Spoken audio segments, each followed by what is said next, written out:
പേര് സോണിയ. ഞാൻ അഴീക്കൽ ഇടവകയിൽ നിന്നാണ് വരുന്നത്. കൃപാസന മാതാവിൻ്റെ സാക്ഷിയായിട്ട് എന്നെയും എൻ്റെ കുടുംബത്തെയും ഉയർത്തിയതിന് ഈശോയ്ക്കും അമ്മയ്ക്കും 1000 നന്ദി. എൻ്റെ കല്യാണം കഴിഞ്ഞിട്ട് 7 വർഷമായി കുഞ്ഞുങ്ങളുണ്ടായിരുന്നില്ല. ആദ്യത്തെ 7 വർഷത്തിനുള്ളിൽ എനിക്കൊരു 5 തവണ അബോഷൻസ് ആയിട്ടുണ്ട്. ആദ്യത്തെ 2 തവണ ബ്ലീഡിംഗ് ആയിട്ട് പോകുമായിരുന്നു. പിന്നീടുള്ള 3 തവണ എനിക്ക് എക്ടോപിക് പ്രഗ്നൻസി ആയിരുന്നു.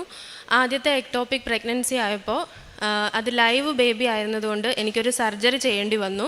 എൻ്റെ റൈറ്റ് സൈഡിലുള്ള ഫലോപ്പിയൻ ട്യൂബ് മുറിച്ച് മാറ്റി. അതിനുശേഷം എൻ്റെ ഫെർട്ടിലിറ്റിയുടെ ചാൻസ് ഒരു 50% ആയിട്ട് കുറയുമായിരുന്നു. പിന്നീട് എനിക്ക് ഒരു ഫലോപ്പിയൻ ട്യൂബാണ് ഉണ്ടായിരുന്നത്. അത് കഴിഞ്ഞ് പിന്നീടുണ്ടായ 2 പ്രഗ്നൻസിയും എൻ്റെ മറ്റേ ഫലോപ്പിയൻ ട്യൂബിൽ തന്നെയായിരുന്നു. അപ്പോൾ ഡോക്ടേഴ്സൊക്കെ എന്നോട് IVF ചെയ്യാൻ വേണ്ടിയിട്ട് പറഞ്ഞു.